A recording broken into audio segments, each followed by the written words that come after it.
Welcome to the Pursuit of Wellbeing. My name's Maria Brosnan. I'm the founder of Pursuit and your host for the show. We're dedicated to providing wellbeing information, inspiration and support for teachers, leaders and school staff around the world. My guest today is Laura McInerney. Laura is the co-founder of TeacherTap, the daily survey app that asks over 8,000 teachers each day what they want, need, think and feel. She was formerly the editor of Schools Week. She's currently one of The Guardian's education columnists and taught for 6 years in London state schools. Laura, welcome to the podcast. Hello. Great to be with you today. Firstly, a good place to start would be for our listeners, especially our international listeners, a special welcome to you. But could you tell us, what is TeacherTap? Yep, so TeacherTap is an app. It's on your phone. And every single day, it asks 3 questions to thousands of teachers, mostly across England, although actually the broader UK is included as well. So there are people from Wales and Scotland on there.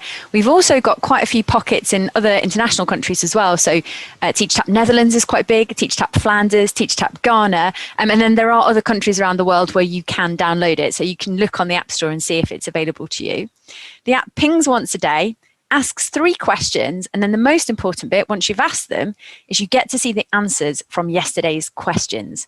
And in doing so as a teacher, it gives you an insight into what's happening in schools elsewhere. Because one of the problems of being a teacher is really you spend most of the day on your own. You're in your class. Yes, you've got all the pupils with you, but you don't always get to see what's happening in other classrooms. You very rarely get to see what's happening in other schools. And increasingly now we're able to look in different countries as well.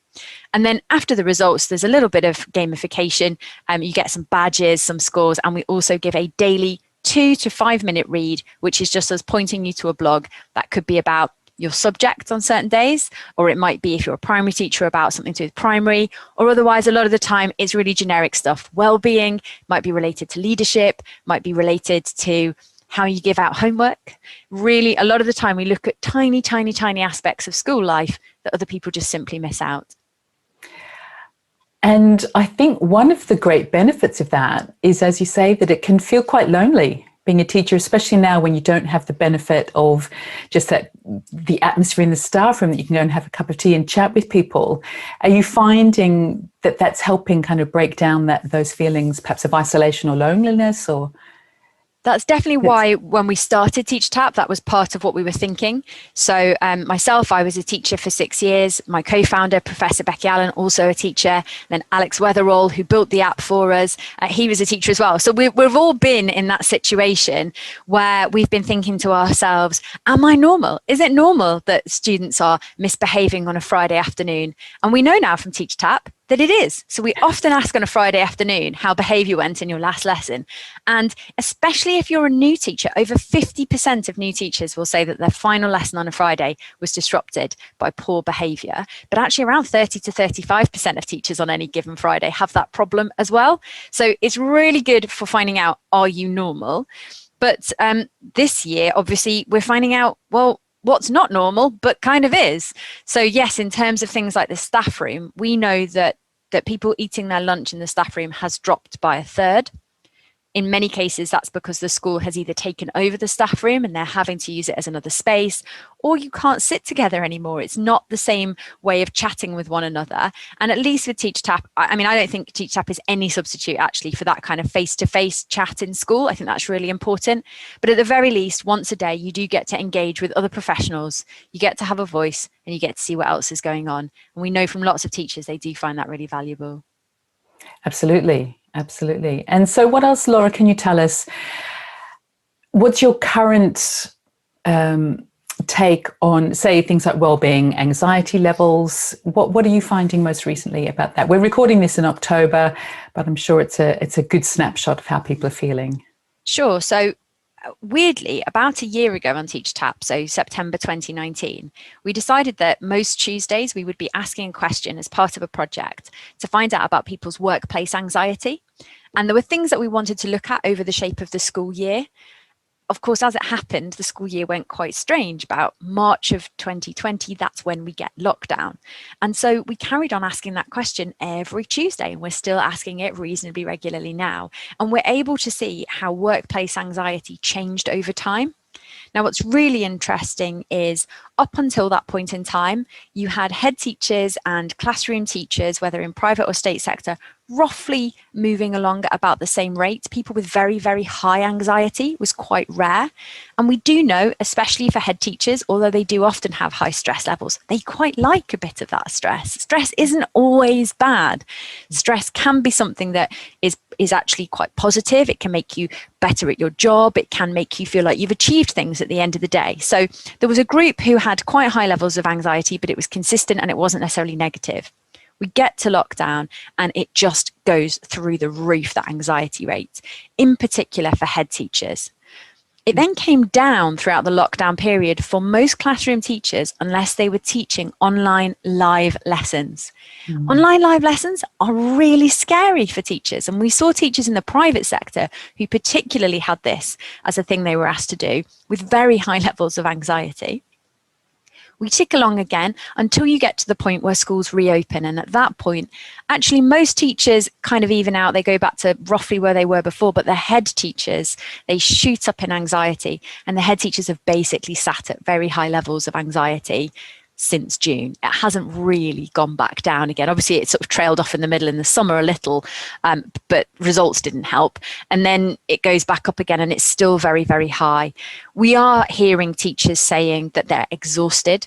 Last Friday, for example, we asked at the end of a school week, how early would you be going to sleep? And the number of people who said they would be having an early nap or would be asleep before 10 p.m. was really high. So teachers are exhausted. That said, we've also asked the question most weeks, are you enjoying schools or did you enjoy your week? And the vast majority of teachers, up in the 80% range, do enjoy their week. They do enjoy their work and they seem to enjoy it much more than being sat at home.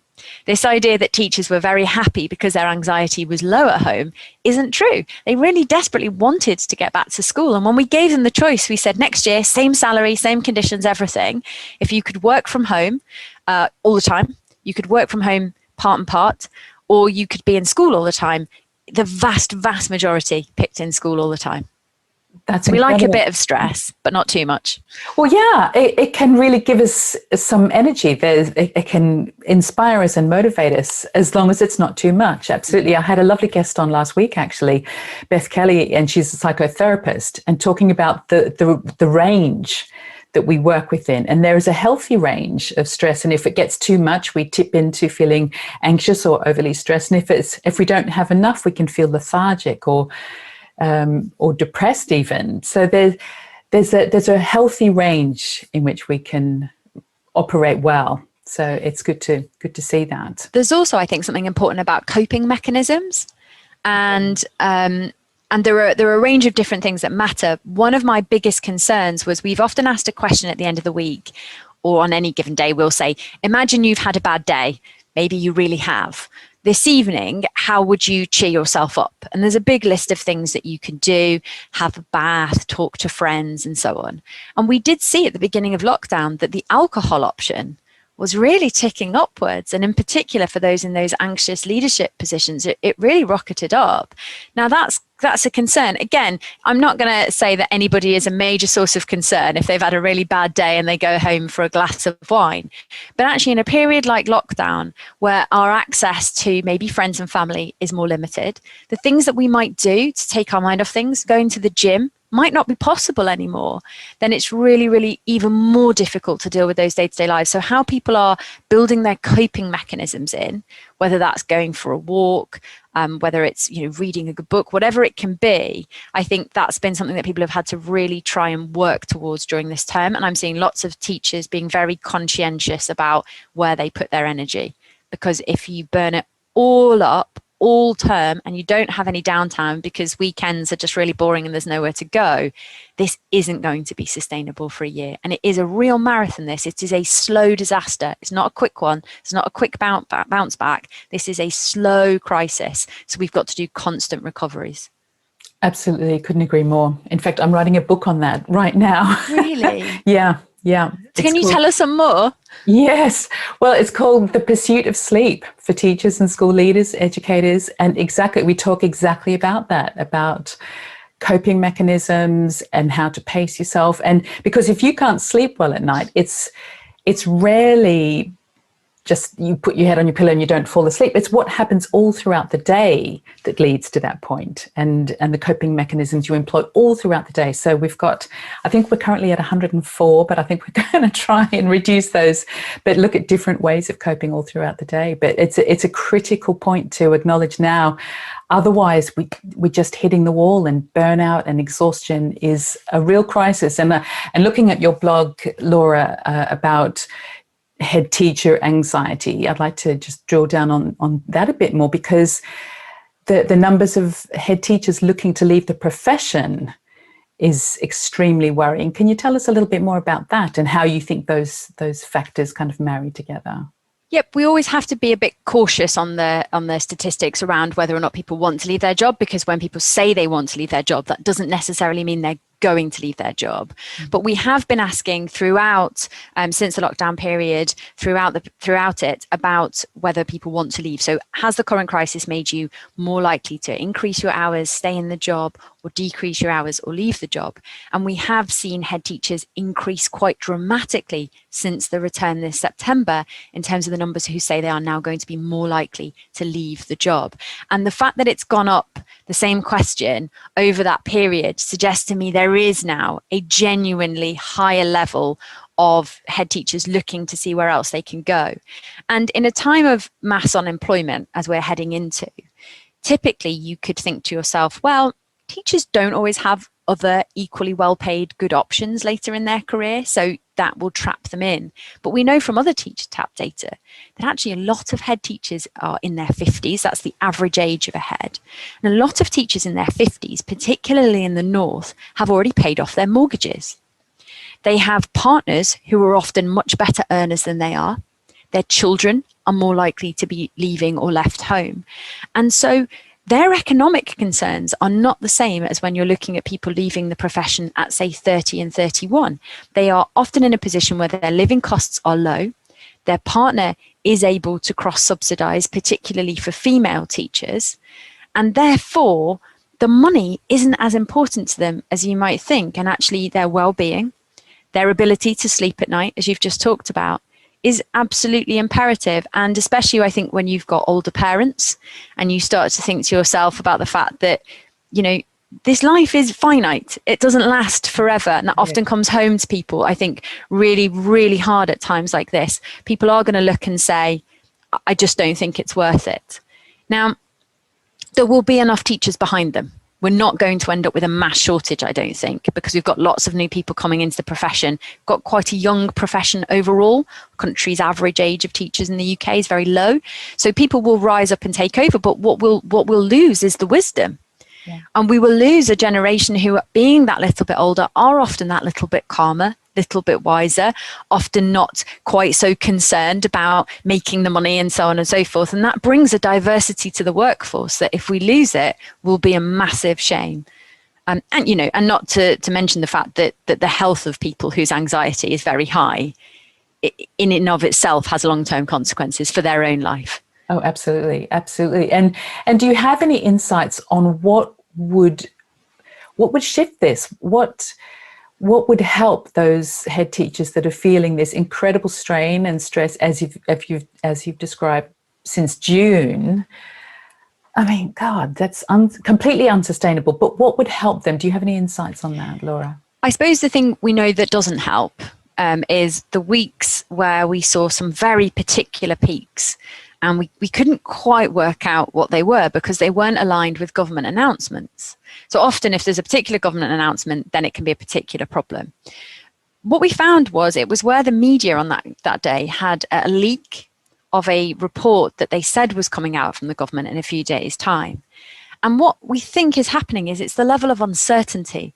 It's the not knowing. You often see the announcements cause a shoot up in anxiety and then it comes back down again quite quickly.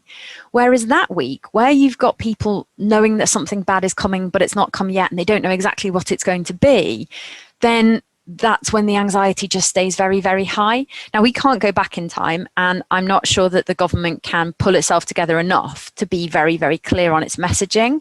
But that is the thing that has caused a lot of the uncertainty and the anxiety. And what's difficult is how do you get that back again? I think there's probably a role for governors of schools here, especially the chair of governors, to be working with their heads and reminding them that they're doing well, that actually the messages just need to be clear to the school community, and internally consistent, that no head teacher can possibly meet every single one of the conflicting demands that they've had placed on them, and keeping things in perspective. But that's so much easier to say than to do when you're currently in schools being faced with a parent who wants you to make things more strict, and another one who thinks you're oppressing their child's human rights. Those are very, very difficult situations for people to be in. Yes, extraordinarily difficult. And yeah, my heart, our hearts go out to them, because how do you square that circle when there is so much polarization on these views on what we should be doing, what we could be doing, what we shouldn't be doing? It just becomes so difficult to manage that. The best heads that I've seen doing this, and this isn't through TeacherTap, I guess it's through conversations, particularly for the journalism. The best heads that I've seen have worked out that this will be a constant recovery. So this isn't a case of how do we get back to normal. It's a case of at any moment in time working out what the smallest, biggest improvement you can make is. And what I mean by that is there are only small things that are within your control, but they could make people feel quite different. There's a head teacher, John Hardy, of a school up in Darlington. And for example, his staff don't have their staff room anymore. And because the windows are all open, they're freezing cold a lot of the time.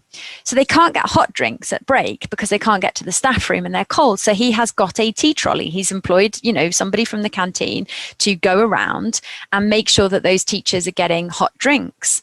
And he said, one thing they're looking at is they might go for soup with the students in future, so that the students at their break time can also have a hot soup.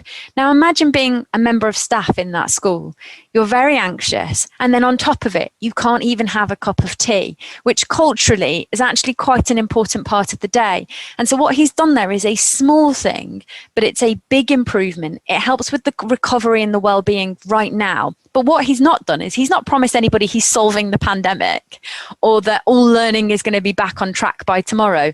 But, you can take care of this one thing right now and then move forwards from there. There was another head teacher at the same, this was the Schools Northeast Conference, Maura Reagan, has talked about performance management in school.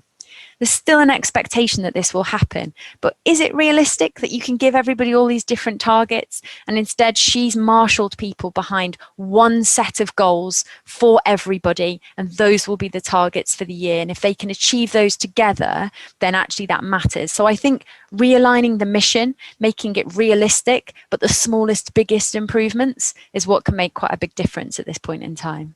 Exactly. And they're wonderful insights. And I think that head teachers that I've spoken to and engaged with are also saying the more we can be in alignment in our view across the SLT and not be buffeted around as much by individual requests from parents or families, etc. And we have a clear vision of what we're doing in this school and try and bring some certainty in this chaotic time and not be buffeted around as much as they possibly can be. That seems to be helping as well. So, what else can you tell us, Laura, in terms of practical things?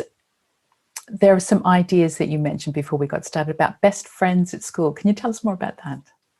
Yep. So there is a question that Gallup does in its polls around whether or not you have a best friend at work. And in many, many, many industries, this is seen as the question which has the highest predictive validity in terms of whether or not you're likely to leave your job. So we often ask teachers, do you have a best friend at work? And we found over the 3 or 4 years now that we've been asking the question, it's very high. Lots of teachers do say they have a best friend at work. And it's one of the reasons why I worry about things like staff not being able to go to the staff room or not being able to socialise after work. We once did a finding the very early days where we asked about people going to the pub together on a Friday, and we found that teachers in outstanding schools were more likely to go to the pub together. Now, we think this is in part to do with the number of outstanding schools in London and it being easier for people to go to the pub in London because they get public transport home. They're also slightly younger. So there's all kinds of variables, but I've often thought it would be worth the EEF doing a randomized control trial, perhaps with some pub vouchers, to see actually, can you do school improvement by people going to coffee shops together or hanging out restaurants. We know that quite a lot of teachers go on holiday together. I think it was between about 8 and 10% of teachers in a half term go on holiday with each other. So yeah, it's important stuff. And I'm not a naturally massively sociable person. When I was teaching, I was very, very focused on my work. But thankfully, I had a head of department who was just brilliant and, you know, brought me Jaffa cakes and cups of tea if I was crying. And I honestly think that she kept me in the job. I was there 6 years and I think she kept me there in big part because I felt as if there was somebody on my side. So the ability for staff to socialize, to have friends, to feel looked after is really, really important overall for both teacher retention, but in part because it's important for well-being. Oh gosh, I couldn't agree more. And for those people like you described yourself that wasn't particularly sociable, but just to have another person that you feel that they've got your back, you don't have to be, you know, I think to offer people options feels like the best way forward. But I love that idea of the best friend in school, and how do we cultivate that now? Well, Sarah Greaves is the teacher, and, you know, she made sure early on she worked out what biscuits I liked, and it was Jaffa cakes. And so whenever anything went wrong, she would appear with Jaffa cakes. And I often think if you can do nothing else for a new member of staff, particularly new teachers who do struggle with behaviour and often take it very personally, do ask them in the first few days what their favourite biscuit is, and maybe have a couple stashed in your drawer for emergencies. The other one, of course, that you mentioned earlier, and is an important one to talk about, is sleep. So we know that teachers get up extraordinarily early. The majority of teachers are up before 6:30 a.m. and definitely before 7 a.m. They get to work incredibly early. Again, the majority in before 7:30 a.m. It's not a job where you can be late. You don't want to chance it, so you don't travel at prime time or rush hour, and that means that you get there very early. Unfortunately, teachers also go to bed quite late. On any given night when we ask, you know, over 45% of teachers will have marked exercise books in front of the television, and then they will go to bed somewhere between 10 p.m. and 11 p.m. Well, that's usually only giving you, even if you're very good at falling asleep, you're only going to be getting around 6 hours, 7 hours maximum, which might be okay for you, but might not. Given that most people don't have amazing quality sleep straight off the bat, actually the quality isn't going to be high. And then think through that whole day. You get up at 5:30 a.m., you might travel for up to an hour, you're in school early, you set your classroom up, you do 6 lessons, in the middle of it you try and grab some lunch, you get your tea from the tea lady. Now more people are running around their classrooms, so I'm seeing more teachers saying they're doing 23,000 steps a day. So loads of people comparing on Friday. I mean, they're running kilometers at the moment. It's like, you know, go to teach, lose weight. So they're running around school. On any given day, they're likely to have some kind of after-school meeting. If that's not a staff meeting or a department meeting, it might be with a parent or with a colleague or a mentoring meeting or organising a trip. You then go home, you make tea, you start marking books at 8:30, you have that glass of wine to calm yourself down, and then it's bedtime. And again, on weekends, around half of teachers will work at some point on the weekend. Many of them do over 7 hours of marking per week. That's nearly an extra day. Add on things like emails, another 5 or 6 hours. That's almost a teaching day. And it's almost like indentured servitude by the end. I mean, I know you're getting paid, but ultimately it's a very, very, very long period of time to be working. And it doesn't give teachers the ability to have hobbies, to develop meaningful relationships with people outside of schools, to keep up identities outside of school, which can be very important when you're struggling or having conflict in your work, that you can fall back on, well, I'm good at these other things, or these other things also matter to me. So I worry about sleep, and then I worry about it lumped in between very, very long, overly packed days. And Becky, my co-founder, and I have talked a lot about what would it take to have people work from, if you're going to be there at 7:30, be able to leave at 4:30. That's got to be realistic. And if it's not realistic, then there are consequences, and we have to face up to the consequences, which is the turnover. Exactly. I couldn't agree more. And I've spoken to several retired heads recently, or people that have left the profession and are working in different areas. And they've said, I wish I knew this when I was teaching. I wish I did this when I was teaching or as a school leader. All of these initiatives that are coming out about wellbeing. But people that are in them in school now, and I've talked to a lot of heads recently, just don't have time to do these things that you just described, that I'm trying to encourage people to do. Just take 5 minutes, just take half an hour on the weekend, just do these things, fit them in. But when you're in it, it just seems so difficult. And the retired colleagues or the colleagues that have left are saying, please, please, please, please do this, because I wish I had. I might not have left if I had. So that's the message that we've really desperately got to get through to people, hopefully, who are listening to this. Just make that time. There's lots and lots of information about how to reduce marking workload, planning workload. I did a podcast last week with Ross McGill, and the Teacher Toolkit was talking a lot about how to reduce workload there. Do you have any insights there, Laura, on how to reduce workload? As you say, there's lots and lots of resources, but I think in the end, it is a psychological decision. And often we do it as well. Look, we work really hard because we like it. Teachers love their jobs. They enjoyed being in school, even in a pandemic, even when it was horrible. They enjoy being in there. And, when I was working through this, when I worked in schools, I worked long hours and I still work long hours. I love my work. But a few years ago, I was very sick. So in 2017, I had an infection called sepsis, which is life-threatening, kills about a third of people, leaves a third with life-threatening injuries, and a third survive completely intact. And I was one of those. Very lucky, can affect you at any age. But it left me at the time with some kidney problems. And I didn't want to have to keep going to the doctors. I was like, I've got so much work on. I was the editor of Schools Week. I was like, I just don't have time for this. And I remember this nurse just said to me, that's fine. That's no problem. You walk away, but you are not going to have time for dialysis an hour every single day where you have to come to the hospital and sit on a machine. And that's what's going to happen if you don't stop now. So you can make your decision. Do you want to come for your kidney appointments now, or do you want to do it for the rest of your life? Yeah. And in that moment, I realized what I was facing up against. And a few years ago, I did a BBC documentary with a guy who had done the cover every morning in school. And it had kept him up at night. He'd been stressing about it, but he'd carried on because he loved his work. And then he had a heart attack. And he nearly died. And he sat there in a hospital looking at his children. And he thought, it's not that you have to stop everything, but you have to make some decisions, because enjoying this stuff is great, but you are curtailing your ability to enjoy it. You won't be able to do it for as long. You won't be able to be around for the people that you love. You may not get to do other stuff later.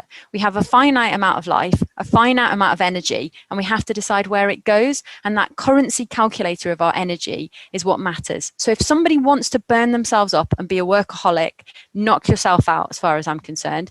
I had a choice. I could have not done my kidney operations and then been fine and carried on with the newspaper, but it was at the cost of the rest of my life. So and everything else, really, every how-to of workload starts with that decision. Because until you care and you want to reduce your workload, it doesn't really matter. But if you don't, you are probably going to be at least 5 or 10 years less in this profession, if not more. Yeah, and I have absolute personal experience of that. I have 6 siblings. 4 of them are teachers. I say 4 are teachers. 4 were teachers. 3 left. My younger brother had a massive heart attack before the age of 50 and left. He just quit, retired, not going back. And so this is real. We're not talking about, scented candles and bubble baths. We're talking about really serious stuff here. And if you think that you can just go on and on and on and it just be all fine, it's not fine. 3 of my own siblings have left the profession because of stress-related, very serious health issues.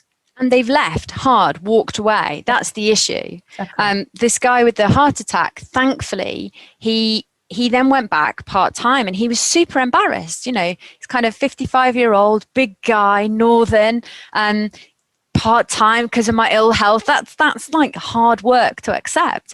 But he said, what I realize now is, had I done this years ago, I could have been 4 days a week for 20 years, and instead I was looking down the barrel of just having to walk away and been 0 days a week for however many years left. And so, yeah, I really felt for him. Yeah, for sure. It's our identities become so linked to our work. And that's, as you said, there's a big psychological question behind that. Laura, you said to look at opportunities for networking with like-minded people. Is that across TeacherTap? Tell us more about how you see that. So this is less around the head teachers and the leadership. I think particularly at the start of people's career, we lose a lot of people in the first 5 years.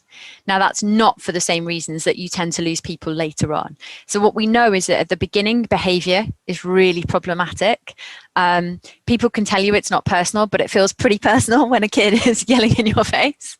And children have a way of knowing exactly what to say, which thing you're worried about to go at you. So behavior is a problem. And then I think there's a few years where people, particularly in middle management, they do have a lot of workload, but that workload can also feel quite pointless if you're in a school where either you don't agree with people, the values are conflicting with yours. And what we've seen time and time again is teachers, especially with limited experiences in schools, they think all of teaching is the problem. They don't suit being a teacher.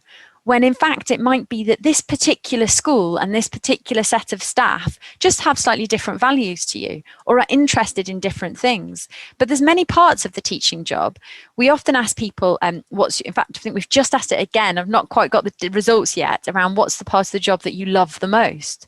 And only 8% pick lesson planning. But for that 8%, that's really important. And actually, if they could find a job where they maybe work for a local authority or a multi-academy trust where they're doing more of the lesson planning, where they're going in and working as a curriculum advisor, that could be the right role for them.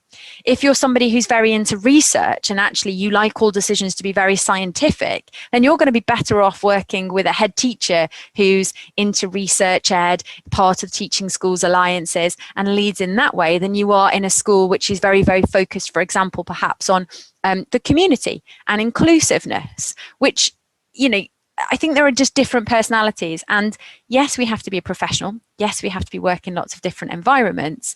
But sometimes I think it's important for teachers to get out beyond where they are, mix in different networks. In the past, you'd do that in conferences. Now there's lots of online webinars that you can do the same thing. Find the social media that you like. Use it, sparsely at first if necessary. But if you can find other like-minded people, that's going to remind you that teaching isn't one job. There isn't one way to do it. And if the way that you're doing it at the moment doesn't suit you, please don't think that means all of teaching is a disaster. It might just be that there's, a different lid for your pot somewhere else. That's a great way of looking at it. Yeah, fantastic. And it's about being honest about reality for you. Mm-hmm. What, as you described, if you're a more research-driven type person, if you're a more that community type person, then what floats your boat? And teachers are really different to one another. It's kind of, I guess after 3.5 years, I'm more used to it now. But when the results come back, we often get what we call a Christmas tree finding. So it's where the results are very evenly split and it kind of looks like the shape almost of a green Christmas tree because a few people strongly agree, disagree, neutral. But you realize that they're very even. As many people agree as disagree. And we often ask even simple things. Would you rather have 2-week half term in October and 5 weeks in the summer? And you'll find people dead split down the middle. So we can't possibly expect every setting to cover every type of person. The diversity really matters, but also there are little tribes, if you like, within education. And I mean that as sort of small groups of communities who can be open to others, but if you can find the people that you work best with, then it's worth trying to seek them out. Yeah, for sure. And Laura, what do you do, just as we start to wrap up, what do you do to take care of your well-being on a daily basis or a regular basis? So we've talked already a bit about sleep. This is why I'm so fascinated by your book. So I need to get hands on that when it's out. Definitely. So I'm a big sleep advocate. I'm lucky. I've always been a really good sleeper, even in the most difficult periods of my life. I've been able to hit the pillow at 11 o'clock and wake up at 7 and be good to go. In part, though, I think I had a family that were very regimented on this. My mum sleeps a lot to this day. And it meant that after 10 o'clock in the house, we had to be completely silent.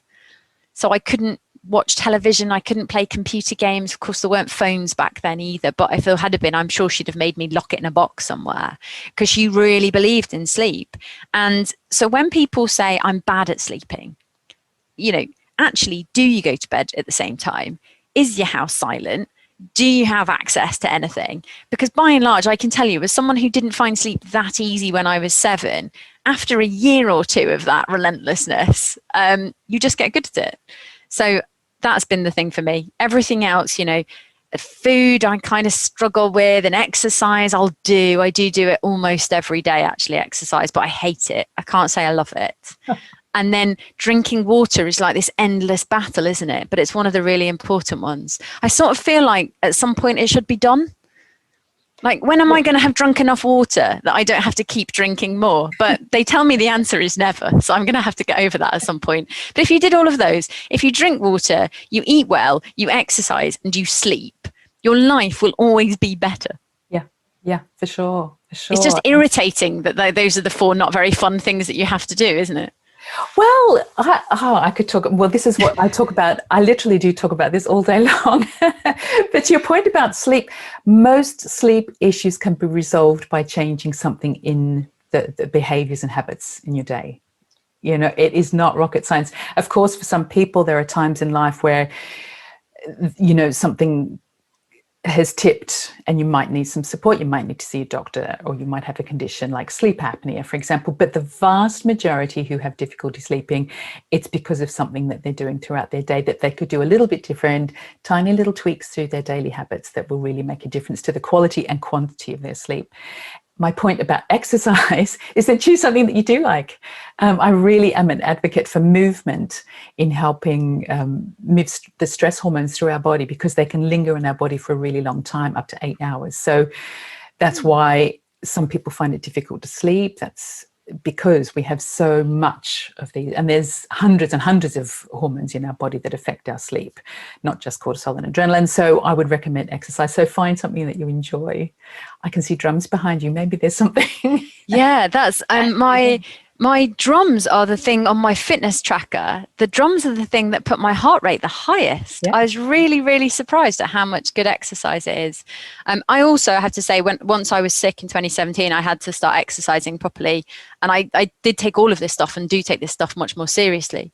And what I've done ever since then is I do a workout as soon as I get up, using a little app on my phone. And I have to do 7 minutes. Even this morning, I was quite late getting up this morning, which was unusual, but I still did just 7 minutes. Yeah. Now I usually do about 20 to 25 minutes, because I've got so used to it, and it's almost too easy. But just 7. I do it in my pajamas, in my bedroom, because I hate gyms. I'm not interested. Same. But it really makes a difference. I hate that it makes a difference as well. I want to be one of those people who's all like, exercise, whatever. And I don't feel great at the end. I don't. This idea that you're going to feel amazing when you've exercised. Mostly I'm angry the entire 7 minutes. And at the end, I am cheesed off. But it is better for my joints. It is better for me, and it does keep me healthier. So just got to do it, haven't you, sometimes? You just do. I do. I have a little workout that I do in less than 4 minutes, but I walk. I'm a big walker, but I do have a little routine that I do really quickly as well. But it's these little micro things. It's these small habits we can do every day that actually really do build up to have a massive impact on our well-being. The story for that one as well, very brief, is that the reason I started it was because I asked a surgeon friend of mine after I'd been ill, what predicted, when she did surgery on people, what predicted whether or not the operation would work, or that the recovery would be successful. And she said straight away, it's really how active you are. And that's true all the rest of your life, whatever the operation is. If you are a person who is typically exercising and active, it will just mean that your body is much better at healing itself. And also you'll be more physically strong. And so I've just always bear that in mind, if I'm probably going to have a hip operation or something, because I wear heels all the time, then I need to make sure that I've kept the joints subtle. It's all payoffs in life, isn't it? If I wear heels, then I have to make sure I do my exercise every day. If you're going to run around to school all day with high stress, you've got to make sure that you get your sleep. It's all trade-offs. Yeah, Yeah, exactly. Laura, thank you so much. Thank you for having me. It's been a pleasure. Laura, I've been speaking with Laura McInerney. You can connect with Laura on Twitter at Miss_McInerney. Her website is teachertap.co.uk. And can I ask, are you still inviting people to join, or is it? Definitely. Yep, it's free. Download it, TeacherTap. You find it in the App Store, Android Play Store. Those are the only two places that you can get it. But yeah, they're free in both of them. Fantastic. Thank you so much, Laura. Thank you. Thanks so much for watching. Check out our website, pursuitwellbeing.com, for information about our 5-step wellbeing action plan for teachers and school leaders. There's a link in the description below. I'd love you to connect with me on Twitter at Maria Brosnan. And if you enjoyed the show, please hit the subscribe button. If you feel inspired, give us a thumbs up, comment, and share it with your friends.